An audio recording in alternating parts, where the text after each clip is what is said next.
믿을 수 없는 사실이 밝혀졌습니다.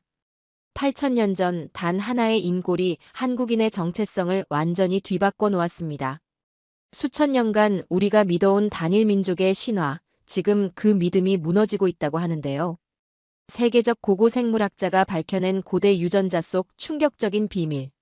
한반도에서 발견된 8천년 전 인골이 들려주는 한민족의 놀라운 뿌리 이야기, 지금 시작합니다. 로마의 붉은 노을이 고대 유적 위로 장엄하게 내려앉는 시간, 박물관 연구실 창문 너머로 보이는 포로 로마노의 고대 기둥들이 수천 년의 역사를 품은 채 침묵하고 있었죠. 저는 이탈리아 로마 국립박물관 고고생물학 연구소 소속 분석가 엘리사 도린입니다.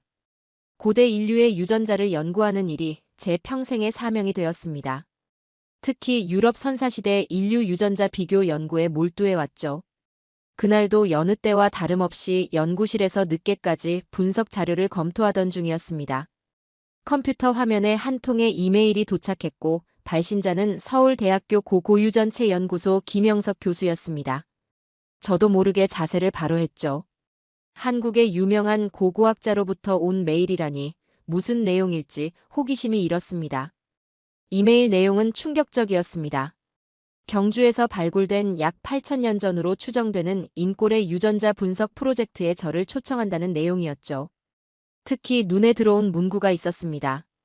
고대 동아시아 인류와 현대 한국인 유전자 비교 프로젝트라는 제목이었습니다. 단순한 유전자 분석이 아니라 현대인과의 연결성을 찾는 연구라니 가슴이 뛰었습니다. 저는 곧바로 김영석 교수의 논문들을 찾아 읽기 시작했습니다. 그의 연구는 만주와 연해주 그리고 한반도의 교류사에 집중되어 있었고 특히 한반도 내 고대 인골에 관한 그의 연구는 세계적으로 인정받고 있었습니다. 연구실 창문 밖으로 보이는 로마의 석상들이 마치 저에게 말을 거는 것 같았죠. 수천 년의 역사를 간직한 이 도시에 살면서도 아직 한 번도 가보지 못한 동양에 대한 막연한 동경이 제 마음속에 자리 잡고 있었습니다. 다음 날 아침 연구소장에게 한국 프로젝트 참여 의사를 전했습니다. 소장은 의외로 긍정적인 반응을 보였죠. 우리 연구소와 아시아 학계와의 협력이 더욱 확대될 좋은 기회라고 말했습니다. 저는 그날 저녁 한국에 대한 책들을 찾아보며 밤을 지새웠습니다. 경주라는 도시는 한국의 고대 왕국 신라의 수도였다는 사실도 알게 되었죠. 일주일 후 모든 준비를 마치고 로마 피우미치노 공항에서 인천행 비행기에 몸을 실었습니다. 비행기 창문 너머로 점점 작아지는 로마의 풍경을 바라보며 가슴이 설렜습니다. 유럽의 고대 문명을 연구하던 제가 이제는 동양의 신비로운 역사 속으로 발을 딛는 순간이었죠. 8천년 전 한반도에 살았던 사람들의 유전자가 지금의 한국인과 어떤 연관성을 가질지, 그리고 그들의 이동 경로와 문화적 교류의 흔적을 어떻게 발견할 수 있을지 머릿속은 끝없는 질문으로 가득했습니다. 로마에서 온 제게 한국은 미지의 세계였지만 곧 그곳에서 인류의 거대한 이동과 융합의 역사를 풀어낼 수 있으리라는 확신이 들었습니다. 비행기의 진동이 저를 잠에 빠져들게 했지만 마음은 이미 8천년 전 한반도의 고대인들을 향해 달려가고 있었죠. 인천공항에 도착하자 김영석 교수가 반갑게 저를 맞이했습니다. 키가 크고 단정한 인상의 그는 제가 상상했던 것보다 훨씬 친근한 미소를 지니고 있었습니다. 간단한 인사를 나눈 후 서울에서 잠시 휴식을 취한 저는 바로 다음 날 경주로 향했습니다. 한국의 고속철도를 타고 달리는 동안 창밖으로 보이는 풍경은 로마의 그것과는 사뭇 달랐죠. 고층 건물들 사이로 때때로 보이는 옛 건물들, 그리고 멀리 끝없이 이어지는 산맥이 인상적이었습니다. 경주에 도착한 저희는 곧바로 발굴 현장으로 향했습니다. 김영석 교수의 안내로 도착한 곳은 넓은 들판 한가운데 자리한 발굴 현장이었습니다. 그곳에서 젊은 여성 연구원이 저희를 기다리고 있었죠. 민영아 연구원이라고 자신을 소개한 그녀는 활기찬 목소리로 현장 상황을 설명했습니다. 민영아 연구원이 저를 안내한 곳은 거대한 고분 주변에 설치된 임시 연구실이었습니다. 연구원들이 분주히 오가는 가운데 그녀는 특별히 보호된 공간으로 저를 이끌었죠. 그곳에는 신중하게 보존 처리된 인골 시료가 놓여 있었습니다. 오래된 뼈의 색감이 시간의 깊이를 느끼게 했습니다. 이 인골은 약 8천년 전 신석기 시기의 것으로 추정됩니다. 방사성 탄소 연대 측정 결과가 그렇게 나왔죠. 민영아 연구원이 자료를 펼쳐 보이며 설명했고 저는 믿기지 않는 눈으로 그 인골을 바라보았습니다. 8천년이라는 시간은 유럽의 신석기 문화보다도 앞선 시기였죠. 이처럼 오래된 인골이 보존 상태가 양호한 채로 발견되는 경우는 세계적으로도 매우 드문 일이었습니다. 이 정도의 보존 상태라면 유전자 추출이 가능할까요? 저는 조심스럽게 질문했고 김영석 교수가 고개를 끄덕이며 대답했습니다. 초기 분석에서 이미 일부 유전자 서열을 확보했지만 보다 정밀한 분석이 필요해서 선생님께 도움을 청한 것이죠. 그날 오후 저희는 경주 일대의 여러 고분들을 둘러보았습니다. 웅장한 규모의 고분들이 도시 곳곳에 자리하고 있었죠. 김영석 교수는 이곳이 과거 신라라는 왕국의 수도였으며 1000년이 넘는 역사를 간직한 곳이라고 설명했습니다. 하지만 우리가 연구하려는 인골은 그보다 훨씬 더 오래된 왕국이 형성되기 이전 시대의 것이었죠. 저녁이 되어 전통 한식당에서 식사를 하는 동안 저는 이 프로젝트가 단순한 유전자 분석을 넘어서는 것임을 직감했습니다. 김영석 교수와 민영아 연구원의 열정적인 대화를 들으며 이들이 한반도에 살았던 고대인들의 정체성과 현대 한국인과의 연관성을 밝히고자 하는 깊은 열망을 품고 있음을 느꼈죠. 호텔로 돌아와 노트북을 펼치고 그날 보고 들은 것들을 정리하면서 저는 이 연구가 저에게도 큰 의미가 있을 것이라고 생각했습니다. 창밖으로 보이는 경주의 밤하늘에는 별들이 가득했고 어딘가에서 고대 사람들의 목소리가 들려오는 것만 같았죠. 8천년 전 이 땅에 살았던 사람들은 어떤 이야기를 품고 있을까? 그들의 유전자는 무엇을 말해줄까? 가슴이 설레는 질문들이 머릿속을 가득 채웠습니다. 연구실에서의 나날은 빠르게 지나갔습니다. 경주에서 가져온 8천년 전 인골 시료에서 유전자를 추출하는 작업은 예상보다 순조롭게 진행되었죠. 현대 기술의 발전으로 고대 인골에서도 상당량의 유전자 정보를 획득할 수 있게 된 것은 정말 놀라운 일이었습니다. 매일 밤 컴퓨터 화면에 나타나는 유전자 서열들을 분석하면서 저는 점점 더 흥미로운 사실들을 발견해갔습니다. 일주일째 되는 날, 저는 깊은 숨을 들이마시며 김영석 교수와 민영아 연구원을 회의실로 불렀습니다. 분석 결과를 공유할 시간이었죠. 두 사람의 기대에 찬 눈빛을 마주하며 저는 프레젠테이션을 시작했습니다. 우선 이 8천년 전 인골의 유전자 구조는 현대 한국인과 상당히 유사한 패턴을 보여주고 있습니다. 유전적 일치도가 약 80%에 달하는 수준이죠. 제 말에 두 사람의 눈이 커졌습니다. 김영석 교수가 자세를 바로 하며 물었습니다. 그렇다면 정말 현대 한국인의 직접적인 조상이라고 볼 수 있는 건가요? 그렇게 보는 것이 타당합니다. 더 놀라운 것은 이 유전자 구조의 특성입니다. 크게 두 가지 계통이 혼합된 형태를 보여주고 있죠.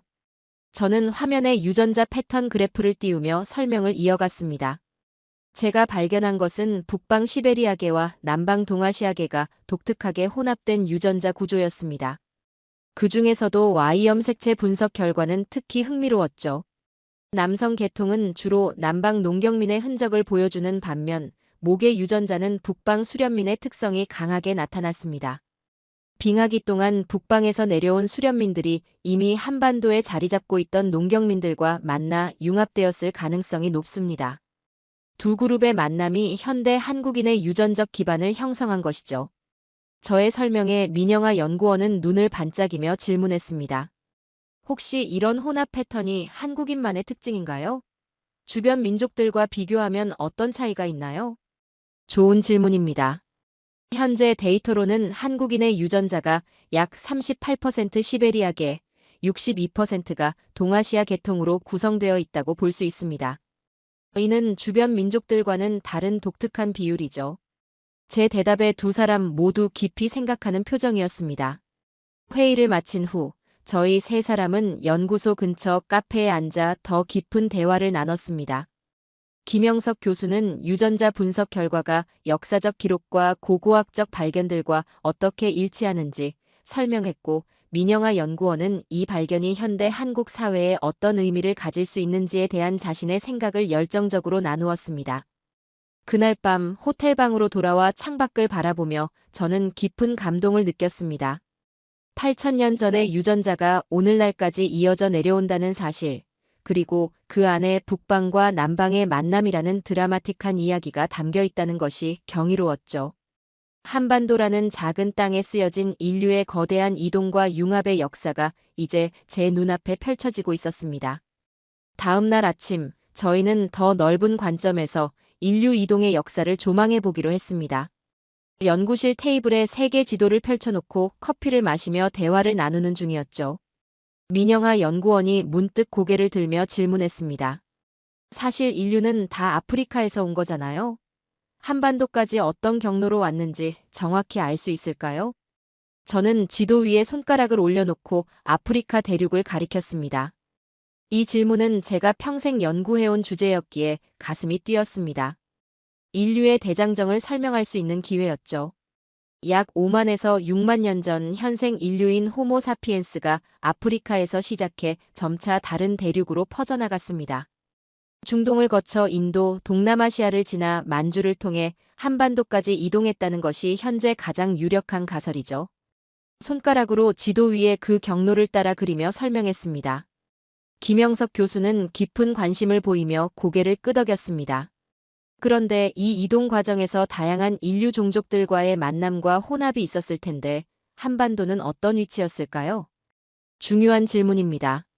유라시아 대륙의 동쪽 끝, 특히 만주와 한반도는 여러 인류 그룹이 만나는 교차점이었습니다. 북방에서 내려온 수련민과 남방에서 올라온 농경민들이 이곳에서 만나 융합되었죠. 저는 지도에서 한반도 주변을 동그라미 치며 설명을 이어갔습니다. 민영아 연구원이 갑자기 표정이 밝아지며 말했습니다. 그렇다면 한국인은 단일 혈통이 아니라 여러 민족이 섞인 결과라는 말씀인가요? 정확합니다. 한국인은 단일 민족이 아니라 세계인의 교차점에서 살아남은 융합체입니다. 다양한 유전자의 조합이 오히려 생존에 유리했고 그렇기에 오늘날까지 이어져 올 수 있었던 것이죠. 제 말에 두 사람 모두 깊은 생각에 잠기는 듯 했습니다. 점심시간이 되어 연구실 근처 식당으로 향하는 길에도 우리의 대화는 계속되었습니다. 인류가 결국 하나의 뿌리에서 시작되었다는 사실, 그리고 현대 한국인이 여러 인류 그룹의 만남과 융합의 결과라는 사실은 단순한 학문적 발견을 넘어 깊은 철학적 의미를 담고 있었죠. 식사를 마치고 돌아오는 길, 김영석 교수가 잠시 발걸음을 멈추고 저를 바라보았습니다. 선생님의 연구가 우리 역사를 보는 새로운 관점을 제시해주고 있습니다. 한국 사람들은 오랫동안 단일 민족이라는 관념에 익숙해져 있었지만 사실은 다양성이 우리의 강점이었던 것이네요. 저는 미소를 지으며 고개를 끄덕였습니다. 이 작은 반도에 살았던 사람들의 유전자 속에 인류 대이동의 장대한 역사가 고스란히 담겨 있다는 사실이 경이로웠습니다. 연구실로 돌아오는 길에 바라본 경주의 거리, 그리고 그 위를 오가는 사람들의 얼굴에서 저는 수만 년의 시간을 건너온 인류의 여정을 읽을 수 있었습니다. 다음 날 아침, 김영석 교수는 저희를 특별한 장소로 안내했습니다. 대형 연구실에 들어서자 벽면을 가득 채운 유물 사진들과 연대표가 눈에 들어왔습니다. 그 중에서도 송국리형 문화라고 표시된 부분을 가리키며 김 교수가 설명을 시작했죠. 이것은 기원전 약 3200년경의 송국리형 문화입니다. 한반도 청동기 시대의 대표적인 문화유산이죠. 김 교수의 목소리에는 자부심이 묻어났습니다. 저는 사진들을 자세히 살펴보았습니다. 독특한 형태의 토기들과 청동 도구들, 그리고 주거지 유적 사진들이었죠. 특히 눈에 띈 것은 벼농사와 관련된 유물들이었습니다. 한반도의 농경 문화가 정착했던 증거였죠. 이 시기에 벼농사가 본격적으로 한반도에 정착하면서 큰 변화가 일어났습니다. 안정적인 식량 공급으로 인구가 급증했고 사회 구조도 복잡해졌죠. 김 교수의 설명을 들으며 저는 깊이 고개를 끄덕였습니다. 민영아 연구원이 다른 진열대에서 점토 대토기 표본을 가져왔습니다. 독특한 형태의 토기는 제가 유럽에서 보았던 어떤 것과도 달랐습니다. 이어서 그녀는 유리 케이스에서 작은 장신구를 조심스럽게 꺼내 보여주었죠. 이건 중앙아시아식 장신구입니다. 청동기 시대 무덤에서 발견되었는데 놀랍게도 중앙아시아 지역의 것과 매우 유사한 형태를 보이고 있습니다. 민영아 연구원의 설명에 저는 감탄을 금치 못했습니다. 이 모든 증거들이 의미하는 바가 놀랍습니다. 이미 이 시점에 한반도는 만주, 연해주, 심지어 중앙아시아와도 활발히 교류했다는 사실이 명확하게 드러나고 있습니다. 제 말에 두 사람 모두 동의하듯 고개를 끄덕였습니다. 오후에는 김 교수의 안내로 국립박물관을 방문했습니다. 청동기 시대 유물들이 시대순으로 전시된 전시실을 천천히 돌아보며 저는 한반도에서 농경 문화가 어떻게 발전해 왔는지 더 깊이 이해할 수 있었습니다. 특히 벼농사가 정착한 이후 인구 증가와 함께 문화가 놀라운 속도로 발전했다는 사실이 흥미로웠죠. 박물관을 나오는 길에 김 교수가 말했습니다. 이런 농경 문화의 발전이 없었다면 오늘날의 한국은 존재하지 않았을 겁니다. 농경은 단순한 식량 생산 방식이 아니라 문명의 기반이었습니다. 저녁 식사를 하며 저는 오늘 본 것들을 정리해 보았습니다. 한반도는 단순히 고립된 지역이 아니라 고대부터 다양한 문화가 교차하는 교류의 장이었다는 사실이 점점 더 명확해졌습니다. 유전자 분석 결과와 고고학적 증거들이 서로 맞물려 하나의 그림을 완성해가고 있었죠. 북방과 남방의 유전자가 혼합된 것처럼 문화적으로도 다양한 요소가 융합되어 독특한 한반도만의 문명을 이루어냈다는 사실이 경이로웠습니다. 호텔로 돌아오는 길에 저는 문득 이런 생각이 들었습니다. 인류의 진정한 강인함은 고립이 아닌 교류와 융합에서 온다는 것을 한반도의 역사가 증명하고 있다는 사실 말입니다. 연구가 심화될수록 더 많은 질문들이 제 마음속에 자리 잡았습니다. 유전자와 농경 문화에 대한 분석을 마친 후 저는 도시와 문명의 발전 과정에 관심을 돌렸습니다. 고대 도시들은 어떻게 형성되었고 무엇이 그 위치를 결정했을까요? 연구실에서 자료를 검토하던 중 흥미로운 문서가 눈에 들어왔습니다. 고구려 장수왕의 평양 천도에 관한 연구 자료였죠. 이 자료에 따르면 427년 장수왕이 수도를 평양으로 옮긴 배경에는 기후 변화가 있었다고 합니다. 민영아 연구원이 자료를 가리키며 설명했습니다. 저는 자료를 자세히 살펴보았습니다. 당시 동아시아 지역은 한랭화가 진행되고 있었고 그로 인해 농업 생산성이 떨어지고 있었다는 내용이었죠. 새로운 농경지를 확보하고 기후변화에 적응하기 위한 전략적 선택이었다는 분석이 첨부되어 있었습니다. 인류 역사에서 기후변화는 항상 중요한 변수였습니다. 특히 농경 사회에서는 기온 변화가 직접적으로 식량 생산에 영향을 미쳤고 그것이 인구 이동과 도시 발전의 핵심 요인이 되었죠. 제 설명에 김영석 교수가 고개를 끄덕였습니다. 김 교수는 컴퓨터 화면을 돌려 최신 기후변화에 관한 국제 보고서를 보여주었습니다. 국제기후변화위원회의 보고서였죠. 보고서는 21세기 말까지 동아시아 지역이 해수면 상승과 기온 급등에 직면할 것이라고 예측하고 있었습니다. 지금 한국이 직면한 상황도 과거와 크게 다르지 않습니다. 21세기 한국도 또 다른 기후 대이동 시대를 맞이할 가능성이 있습니다. 과거에는 왕의 결정으로 수도를 옮겼지만 현대에는 어떤 방식으로 적응할 수 있을까요? 저의 질문에 잠시 침묵이 흘렀습니다. 민영아 연구원이 생각에 잠긴 표정으로 말했습니다. 지금 한국은 저출산 문제와 고령화 사회로 진입하고 있습니다. 이민 정책도 점점 중요해지고 있고요. 결국 사람의 이동은 환경과 생존이 핵심인 것 같습니다. 고대나 현대나 크게 다르지 않은 것 같아요. 점심시간에 연구실 밖으로 나와 잠시 걸었습니다. 맑은 하늘 아래 경주의 현대적인 건물들과 고대 유적이 공존하는 모습이 인상적이었죠. 1000년 넘게 한자리를 지킨 도시도 있지만 기후와 환경에 따라 번성하고 쇠퇴한 수많은 도시들의 역사가 머릿속을 스쳐 지나갔습니다. 오후에 다시 연구실로 돌아와 저는 생각을 정리했습니다. 유전자 연구로 시작한 이 프로젝트가 이제는 기후변화와 현대사회 문제까지 아우르는 더 큰 그림을 그리고 있었죠. 고대 인골에서 추출한 유전자가 말해주는 것은 단순한 혈통이 아니라 변화하는 환경 속에서 살아남기 위한 인류의 적응과 융합의 역사였습니다. 저녁에 호텔로 돌아오는 길에 저는 오늘 배운 것들을 곱씹었습니다. 고대 왕들의 선택이 현대 정책 이반자들에게도 중요한 교훈이 될 수 있다는 사실이 흥미로웠습니다. 그리고 기후 변화에 대응하는 방식이 결국 미래 세대의 유전자 구성까지 영향을 미칠 수 있다는 사실이 더욱 깊은 생각에 잠기게 했습니다. 연구실에 앉아 자료를 검토하던 중 민영아 연구원이 흥미로운 질문을 던졌습니다. 그녀의 얼굴에는 호기심이 가득했습니다. 일본인 유전자와도 거의 80% 정도 유사하던데요. 우리가 그동안 분석한 내용과 연관해서 어떻게 해석할 수 있을까요? 그녀의 질문은 매우 시의적절했습니다.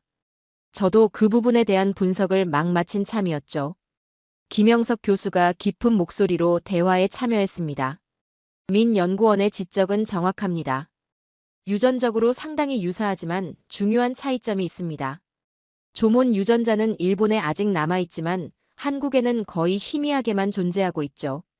저는 컴퓨터 화면에 저장해둔 비교 자료를 불러왔습니다. 각기 다른 색상으로 표시된 유전자 서열들이 화면을 가득 채웠습니다.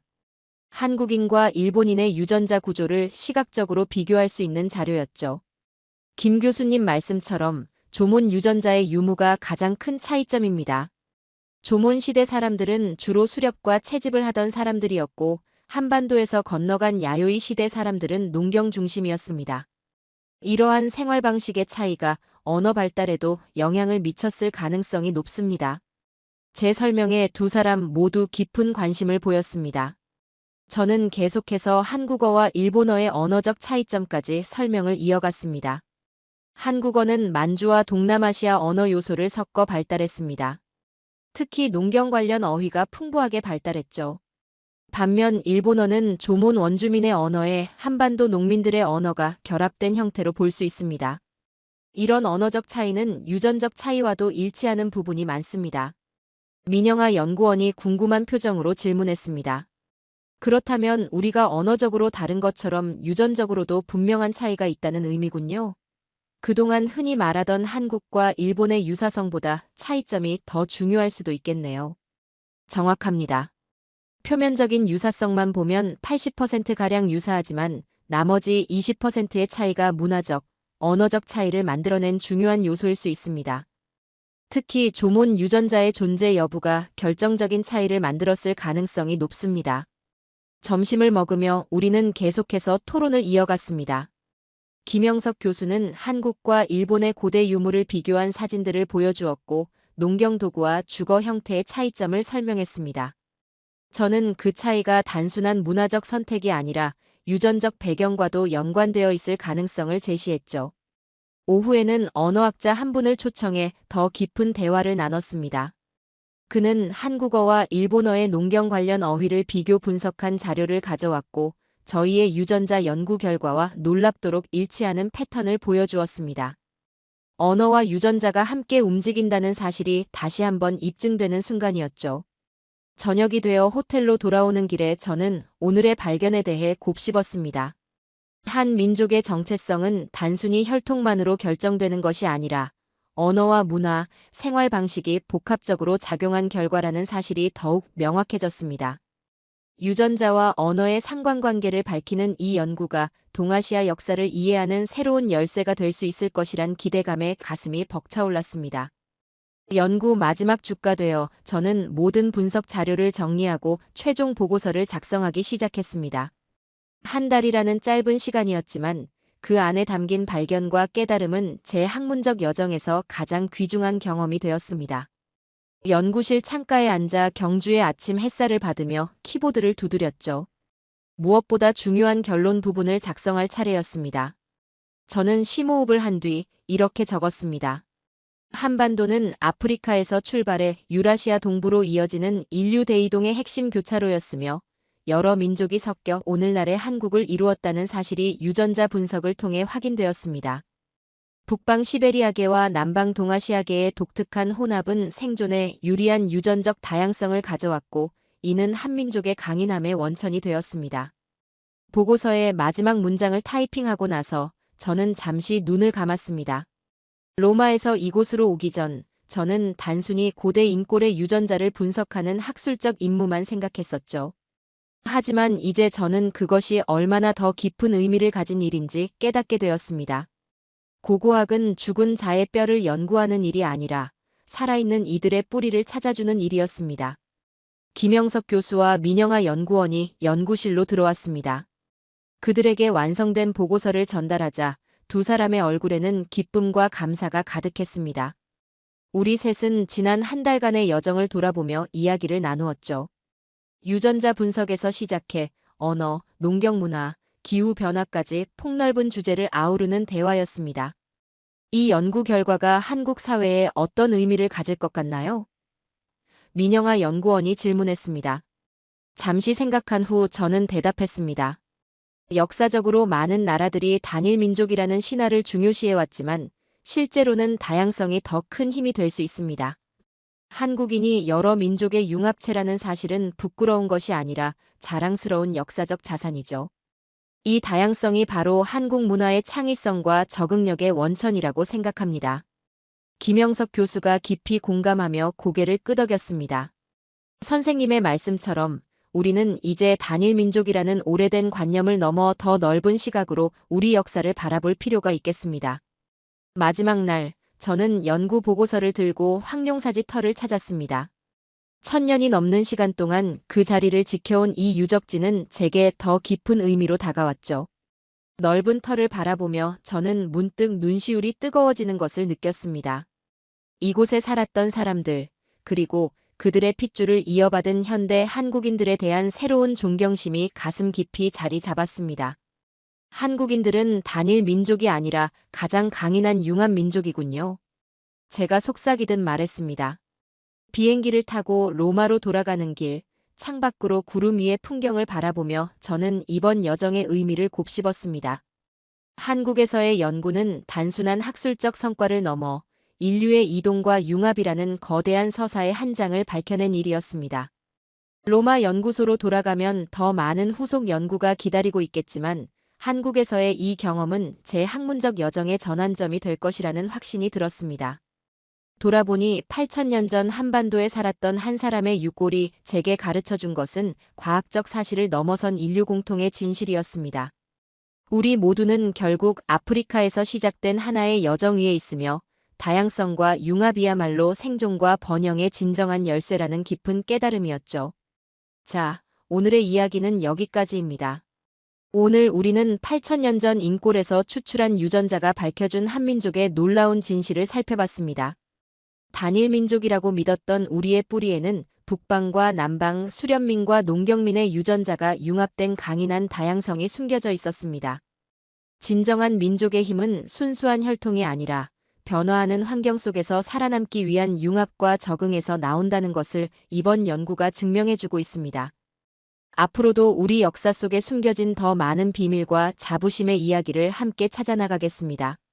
지금까지 우인스의 수진이었습니다. 오늘도 끝까지 함께 해주셔서 정말 감사합니다. 당신만의 해외 감동 이야기가 늘 당신 곁에서 따뜻한 순간으로 남길 바랍니다. 다음에도 따뜻한 이야기로 다시 찾아올게요. 수진이랑 우인스, 다음에도 함께해요. 사랑합니다. 오늘도 행복한 하루 되세요.